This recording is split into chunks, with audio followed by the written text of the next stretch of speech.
Nadira Az-Zahra, mahasiswi Telkom University yang dikabarkan sempat hilang hampir selama sepekan, akhirnya ditemukan dan sudah kembali ke rumah. Nadira diceritakan diamankan oleh warga beberapa waktu lalu dalam kondisi termenung atau linglung. Ananda Nadira Az-Zahra ya, sudah ditemukan dan sudah kembali ke kediaman dalam kondisi sehat walafiat ya, dan sudah dalam pengawasan keluarga. Jadi informasi ditemukan ya dia berdasarkan informasi dari sumber yang memang yang mau membantu lah. Ya, jadi tidak perlu saya sebutkan rekan-rekan karena mungkin ada sesuatu yang nanti jadi pertimbangan. Yang pasti ditemukan masih di Kota Bandung seperti itu. Tidak ada barang berharga yang hilang dan secara fisik Nadira pun sehat. Sayangnya Nadira agak kesulitan saat diajak untuk berkomunikasi sehingga saat ini Nadira dalam penanganan serius pihak keluarga. Alhamdulillah secara fisik kondisinya baik-baik saja. Namun masih belum bisa diajak berkomunikasi dengan leluasa. Kami masih membatasi juga, dia hanya keluarga inti saja. Sekarang sudah ada di bawah pengawasan keluarga. Sebelumnya viral seorang mahasiswi dilaporkan hilang misterius setelah pamit berangkat kuliah pada 30 Juni 2026. Pihak keluarga melaporkan kehilangan kepada polisi. Dari Bandung, Jawa Barat, Mujib Prayitno, iNews melaporkan.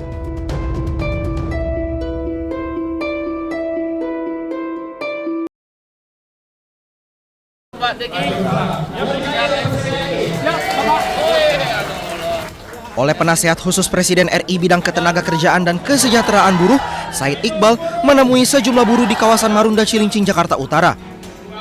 Said Iqbal mengatakan akan turun langsung menindaklanjuti informasi mengenai isu pemutusan hubungan kerja atau PHK di Tokopedia dan TikTok untuk memperoleh fakta sebelum pemerintah mengambil langkah lebih lanjut. Menurut Said Iqbal, sektor ekonomi digital memiliki karakteristik yang berbeda dengan industri manufaktur sehingga setiap persoalan ketenagakerjaan harus dilihat secara komprehensif. Tapi kalau masalahnya adalah karena situasi pasar di mana mereka kan istilahnya money burn, membakar uang. Kalau itu kemudian membuat mereka merugi, tentu kita akan diskusi hak-hak buruhnya. Tidak boleh dilanggar. Demikian. Sebelumnya rumor tentang pemutusan hubungan kerja atau PHK terhadap 90% karyawan Tokopedia dan TikTok ramai beredar di media sosial. Dalam waktu dekat, Said Iqbal menargetkan dapat bertemu dengan para pekerja Tokopedia dan TikTok bersama Kementerian Ketenagakerjaan untuk memperoleh gambaran langsung mengenai kondisi yang terjadi dengan tetap menjunjung tinggi hukum yang berlaku. Dari Jakarta, Rizky Falufi, iNews melaporkan.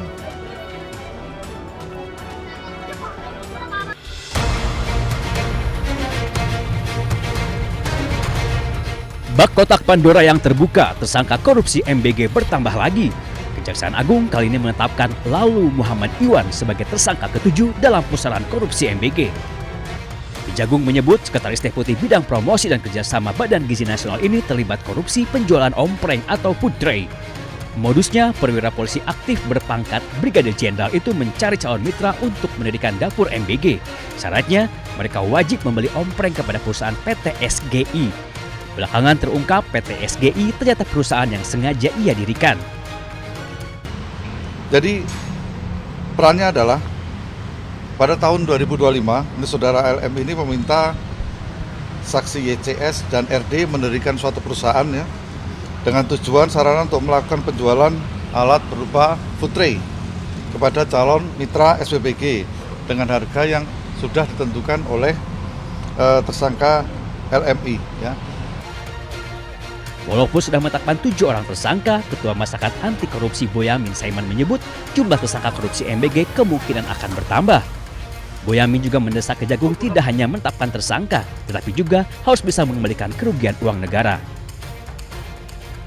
Jadi ini masih banyak yang harus jadi tersangka, karena banyak yang dimanipulasi, banyak yang dikorupsi, mulai dari titik dapur, pengadaan motor listrik, ompreng, mungkin CCTV, mungkin diduga juga terkait dengan pengadaan pakaian, pengadaan tablet, segala macam. Itu sudah seharusnya Kejaksaan Agung menyasar semua yang terlibat dalam korupsi MBG dan BGN.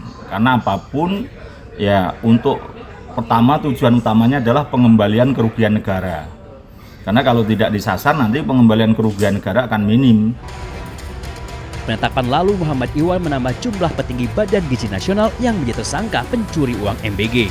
Sebelumnya, Kejagung sudah lebih dulu menangkap Ketua BGN Dadang Hindayana dan 2 wakilnya, Sony Sonjaya dan Lodewijk Kusum. Menyusul 3 tersangka lainnya dari pihak swasta, yakni Asep Yusuf Somantri, Glory Harima Sihombing, dan Andri Mulyono. Tim Liputan iNews melaporkan.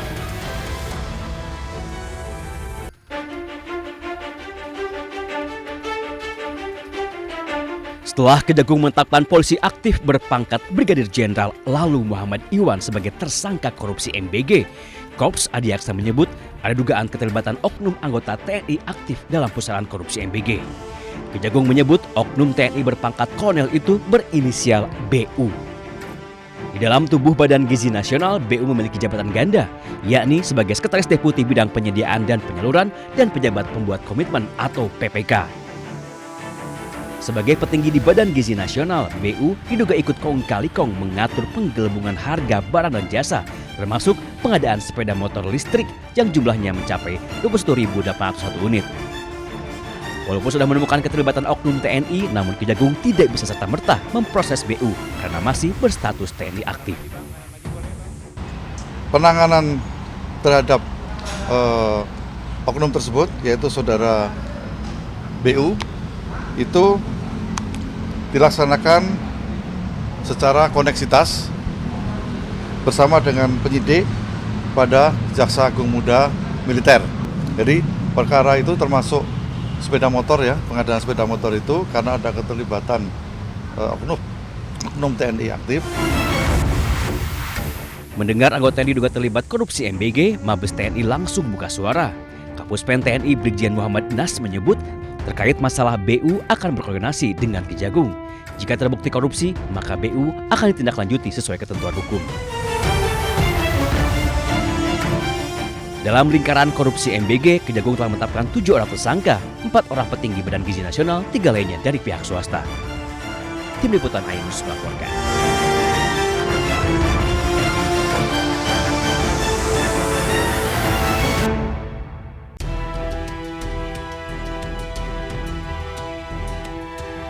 Satu orang polisi aktif berpangkat Brigadir Jenderal disebut Kejagung sebagai tersangka korupsi MBG.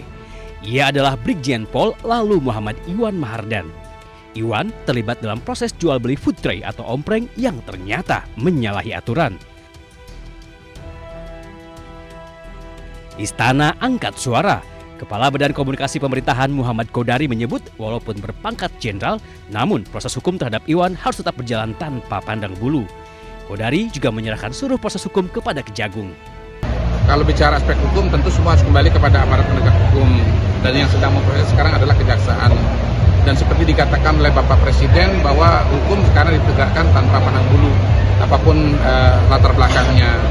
Jadi sebetulnya siapapun dimintakan pertanggungjawabannya sesuai dengan posisi dan pos yang sedang ditempati. Ya, jadi bukan karena latar belakangnya polisi, bukan karena latar belakangnya non-polisi, tapi karena memang masalah-masalah yang terjadi di saat beliau sedang ditugaskan di tempat yang di mana kasus itu terjadi, yaitu BGN. Intinya kita lihat saja proses yang akan berkembang ke depan dan akan diproses sebagaimana mestinya. Lalu Muhammad Iwan Mahardan menjadi tersangka ke-7 dalam pusaran korupsi MBG. Kejagung menyebut Iwan berbuat curang dengan mencari calon mitra untuk mendirikan dapur MBG. Namun, pemilik dapur dipaksa membeli food tray atau ompreng kepada perusahaan yang sengaja ia dirikan. Selain Iwan, Kejagung sudah menetapkan 6 tersangka lainnya, 3 diantaranya petinggi Badan Gizi Nasional. Mereka diduga kong-kali-kong dalam praktek jual beli dapur MBG. Tim Liputan iNews melaporkan.